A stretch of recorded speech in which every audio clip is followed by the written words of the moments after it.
7h19, estamos de volta com o Manhã no Ar. Chegou a hora da gente saber mais uma vez como está o trânsito. Nossa, tá carregado. Aqui é a Torquato Tapajós. Esse aqui a gente está no sentido bairro, eu acredito, né? No sentido lado esquerdo é o sentido centro da cidade. É isso? O lado de maior fluxo é o sentido centro da cidade. Vamos virar então aqui essas imagens do drone. A gente está aqui próximo à Praça do Santos Dumont. O Alex Gomes está fazendo as imagens para a gente. E ainda há pouco a gente mostrou um trecho que o trânsito era mais tranquilo. Aqui esse é o retorno do Santos Dumont, que a gente acabou de passar e vai seguindo no sentido centro da cidade. Próximo ao Instituto Denis Arrivaí, o trânsito está cada vez mais intenso. No sentido centro da cidade, não tem informação de ônibus em pane, nem de carro que aconteceu algum tipo de acidente ou colisão, mesmo é o fluxo intenso. É uma área em que tem escolas e também um dos principais corredores da cidade, né? E bastante movimentada. A gente consegue ver lá na frente que ele segue do mesmo jeito, né? Com um trânsito bem difícil, fluindo, mas claro, com uma lentidão, né? Não dá para passar muita marcha. E hoje o tempo tá bonito, hein, Adriane Diniz?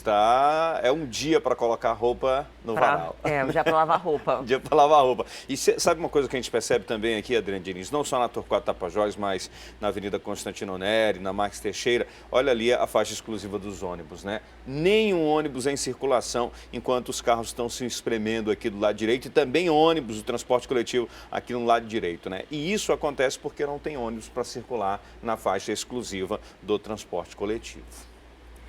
E agora a gente vai ao vivo para a Rádio A Crítica conversar com a Micaela Cevalho e o Márcio Paes Barreto, que estão ao vivo na 93.1. Olá, meninos, bom dia. Bom dia, Adriane. Bom dia, Wilson. Bom dia. A gente está no meio de uma crise política muito grande e no meio disso tem uma proposta aqui que é ampliar, isso mesmo, aumentar o tempo de mandato de parlamentares, né? Tem proposta para aumentar para 6 e tem proposta para aumentar até 10 anos, que é o caso dos senadores. É verdade, Adriane. Isso já causou um rebuliço nos nossos ouvintes aqui que já se posicionaram contra essa proposta de emenda à Constituição de número 77/2003. Ela foi proposta em 2003 e vem passando aí por várias comissões no Senado. Como você bem disse, a principal proposta dessa PEC é justamente aumentar os mandatos de vereadores, de deputados, prefeitos, governadores, presidente da República, de 4 para 5 anos, 1 ano a mais. Já no caso dos senadores, esse número aumenta de 8 para 10 anos o mandato. Já pensou um negócio desse, Micaele? Olha, Agora, Márcio. Eu já pensei e o público reclama pra caramba disso. Não está gostando dessa ideia, não, viu? O que os parlamentares e os políticos dizem é que o tempo que eles têm hoje não é suficiente e, principalmente, para colocar todas as propostas aí em prática e, principalmente, quando eles chegam ali no determinado momento em que começam, né, a colocar todo o planejamento político que ele fez para o mandato dele em prática, o que acontece? É quebrado isso, porque entra um novo parlamentar, no caso, um novo governador, um novo presidente, com outras propostas e começa a implantar novas regras e que isso, além de tudo, é muito gasto público. Eles estão tentando puxar para esse lado, né? Para o bolso de que se gasta muito, mas a população não está gostando de deixar eles tanto tempo no poder assim, não. Agora, a proposta ainda prevê a coincidência das eleições e principalmente o fim da reeleição para o cargo de executivo. Então, tem muita gente a favor desse fim da reeleição. Nesse momento, esta já é a segunda comissão instalada para modificar a legislação eleitoral. A Comissão Especial de Reforma Política, ela já foi instaurada, está funcionando, mas a comissão para tratar dessas cláusulas de barreira e o fim das coligações, que deveria ser instaurada na quarta-feira, ela não aconteceu porque não tinha um número suficiente, faltou decoro, né, faltou parlamentares no plenário e disponível para que essa sessão pudesse acontecer. O presidente dessa PEC, né, relator também da Comissão Especial de Reforma Política, é o deputado Lúcio Vieira, do PMDB, da Bahia, e o vice, né, o vice é o deputado Vicente Cândido, do PT de São Paulo. Então, já começa a polêmica sobre essa questão dessa PEC 2003, Wilson. Até Pois porque, olha só, Wilson, o que eles estão fazendo? Você deve ter percebido pelo número da PEC, que é PEC 77 de 2003, é isso mesmo. Eles estão aproveitando uma PEC que eles já tentaram, aí os políticos já tentaram pôr em prática, já tentaram fazer com que essa PEC andasse lá desde 2003 e até hoje não conseguiram. Estão pegando essa PEC e estão transformando ela numa hospedeira, ou seja, estão pegando a PEC e estão tentando modificar muita coisa, quase que completamente a PEC. Eles estão aí se valendo de uma questão legal, ou seja, aproveitando essa PEC que já está lá para ter mais ou menos uma rapidez, né, no andamento dela. Não conseguiram, porque muitos políticos estão com o pé atrás aí em aprovar essa PEC e é importante que a gente esteja de olhos voltados e de olhos atentos para que eles não peguem carona numa PEC que já está lá tramitando, tentando, né, tramitar desde 2013 e de repente consigam aí com que essa PEC seja aprovada num prazo muito rápido já por conta disso, né? É bom a gente ficar de olho.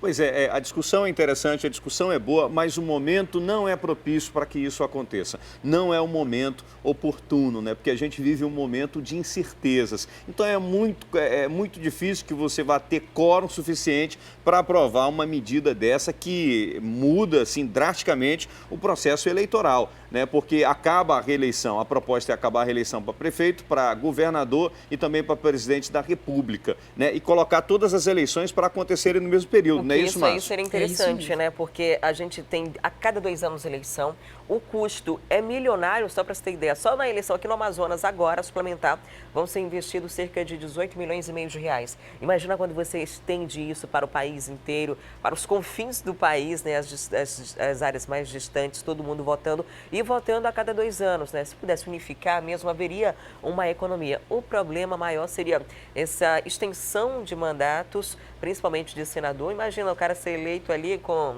35 anos, fica ali até 45, tranquilão, já pensando numa nova articulação para vai ter que trabalhar mesmo a cada 10 anos para conseguir uma reeleição. Agora, deixa eu só pedir uma coisa para vocês. Eu acho que a gente tem, aí a nossa produção tem alguma mensagem enviada pelos ouvintes para a gente jogar no ar. Vamos ver? A opinião dos nossos ouvintes sobre essa PEC. Vamos lá? A gente está sem aqui. Não, a gente tem. Vamos ler aqui, então, para os... Leia aí para gente, diga aí o que eles estão falando. Olha, eles dizem o seguinte: a ideia quanto ao tempo de mandato seria nunca concluir tudo, e sim um trabalho continuado, sempre melhorando. Infelizmente, uma utopia, diz o Kleber, que participou aqui com a gente. Ou seja, o outro diz, não deve aumentar o tempo de permanência de políticos. Eu sou a favor de diminuir o número de políticos. Muitos políticos é o que nós temos para pouca ação. Parece que essa aí resume bem a ideia, né? O que pensa a população. E outra coisa, Wilson, o que passa para a maioria dos eleitores é que o interesse, ele é um interesse que funciona, um trabalho de interesse pessoal e partidário, né? Não é um interesse para a população. A população não está interessada que o político tenha um mandato estendido. Está interessado que o político trabalhe realmente em prol da população e não em prol de um interesse pessoal, em prol de um interesse partidário. Essa é a opinião da maioria da população. É o que deveria acontecer, né? Essa questão de descontinuidade de governo. Termina o mandato, aí chega o novo, aí ele encerra aquela obra que está sendo construída porque ele quer ter a obra dele. Essa obra é do governador tal, essa é do governador B, C, D, e assim a gente vai vivendo sem uma continuidade e sem nada ser concluído de fato, né? Então tudo vai, a cada vez que alguém é reeleito, recomeça tudo e a gente não tem uma conclusão, porque realmente não vai dar para concluir em 4 anos. O problema é o seguinte, quando um empresário, por exemplo, contrata um funcionário, ele passa constantemente por um processo de avaliação. E quem é eleito para um cargo desse, só passa por esse processo de avaliação a cada 4 anos. Ou seja, você só tem a oportunidade de trocar depois de 4 anos, né? Imagina a situação de um senador da República. Só depois de 10, você vai ter que aguentar ele durante 10 anos, só depois disso é que você vai poder fazer uma avaliação dele. Quando terminar o mandato, você nem lembra mais nem quem votou para senador da República. Muita gente não lembra ainda, hoje já não lembra. Agora eu posso fazer uma observação, Wilson? Fique à vontade. Pelo caminhar aí da nossa política com tantas irregularidades e com tantas falcatruas e também aí denúncias vindo à tona, já está difícil até deles terminarem o mandato dele de 4 anos, né? A gente tem político que não está conseguindo concluir o mandato de 4 anos, imagina então se for um mandato maior. Fica aí a dica para as pessoas pensarem. Será que é o momento mesmo de se propor uma PEC como essa? Muito obrigado pela participação de vocês. Bom fim de semana e até segunda. Bom fim de semana para todos vocês e para quem está assistindo também Manhã no Ar. Até segunda. Até segunda. E o prazo de inscrição do Exame Nacional do Ensino Médio, o Enem, termina hoje. Sobre esse assunto eu vou conversar agora ao vivo com a Teia Morel. Olá, Teia. Bom dia. Como a inscrição pode ser feita ainda? Bom dia, Wilson. Bom dia a todos. Olha, essa inscrição, como a gente sabe, né, ela é feita através do site da internet, do endereço eletrônico www.enem.inep.gov.br. O candidato tem que colocar ali todas as suas informações, né, prestar ali todos os esclarecimentos e pedir ali, digamos assim, os benefícios, se ele tiver direito. Eu estou falando aqui, por exemplo, da isenção de taxa no caso dos candidatos que estudam na escola pública ou então que fazem parte de algum tipo de programa social do governo federal, né? São aqueles candidatos que realmente fazem parte de famílias de baixa renda e podem pedir para não pagar a taxa do Enem, pode pedir essa isenção. Para os demais candidatos, Wilson, essa inscrição no site eletrônico do Enem, ela vai... Aliás, para todo mundo, né, ela vai até 23 horas e 59 minutos de hoje, no horário de Brasília, ou seja, aqui no Amazonas acaba um pouquinho antes, porque a gente tem um fuso horário diferenciado. E os candidatos que não têm isenção, eles têm que fazer a inscrição hoje, mas eles precisam fazer o pagamento da taxa de inscrição do Enem até o dia 24 de maio, ou então essa inscrição vai ser realmente invalidada. Outros benefícios também que os candidatos podem pedir durante a inscrição é se você tem algum tipo de necessidade especial, se você precisa aí de uma ajuda para ter acessibilidade ou até mesmo uma ajuda para fazer a prova, dependendo do tipo de deficiência que você tiver.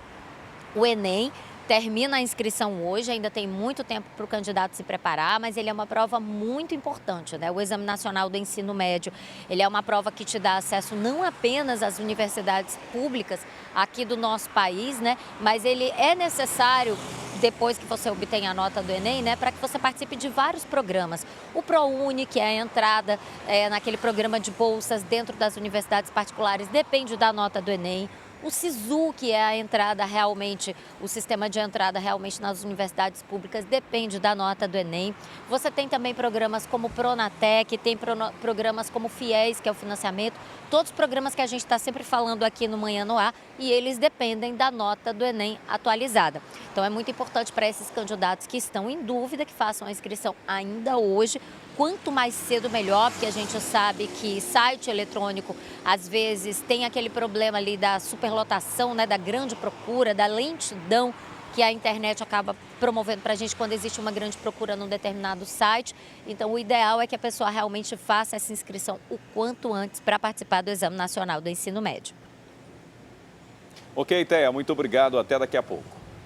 Agora são 7 horas e 32 minutos. Se você acabou de acordar, começou a acompanhar o programa agora, não tem problema nenhum, porque a gente preparou um resumo das principais notícias até aqui. Confira. Motorista de carreta perde controle e veículo carregado de energético destrói muro de casa e de cemitério no bairro São Raimundo. O acidente aconteceu na madrugada de ontem e o trânsito no local ficou interditado durante toda a manhã. Polícia prende 8 pessoas envolvidas no latrocínio do advogado Mansur Neto, de 32 anos. O crime aconteceu no dia 24 de abril, na saída de uma agência bancária no Parque 10, e a vítima morreu 2 dias depois no Hospital e Pronto-Socorro 28 de agosto. Segundo as investigações, o grupo acompanhava as atividades do advogado e empresário há pelo menos 2 meses antes do crime. Polícia Federal prende 2 pessoas aqui na capital durante a operação contra abuso e a exploração sexual de crianças e adolescentes. A ação foi realizada em todo o país. Os investigados devem responder pelos crimes de posse e compartilhamento de arquivos de pornografia infantil, com penas previstas no Estatuto da Criança e do Adolescente e no Código Penal Brasileiro, que variam de 1 a 6 anos de prisão. O número de pessoas desempregadas na região metropolitana de Manaus cresceu 17,7% no primeiro trimestre deste ano. Em Manaus, os dados são maiores. Cerca de 21,1% seguem sem ocupação. Os dados foram divulgados ontem pelo Instituto Brasileiro de Geografia e Estatística. Essa é a maior média apresentada desde 2012. Empresas aéreas que operam no Aeroporto Internacional Eduardo Gomes já anunciaram as datas em que vão começar a cobrar pelas bagagens despachadas. A Azul começa no dia 1º de junho, a Gol dia 20. E a terceira empresa a adotar as medidas é a TAM, que passa a cobrar pelo serviço a partir do dia 1º de julho. As mudanças não agradaram os passageiros. Instabilidade política e econômica leva manifestantes ao Largo de São Sebastião. Os protestos se deram por conta de mais um desdobramento da Operação Lava Jato, onde o presidente Michel Temer foi gravado pedindo para que empresário do ramo alimentício mantivesse pagamento de propina a parlamentar. Bom, fim de semana se aproximando e depois do intervalo comercial, Adriane Diniz, eu vou dar uma dica de curso de dança grátis. Que bacana. E olha, tem o nosso roteiro do dia toda sexta-feira, né? E dessa vez a gente vai te levar para um passeio gastronômico com sabor de tacacá. Não saia daí.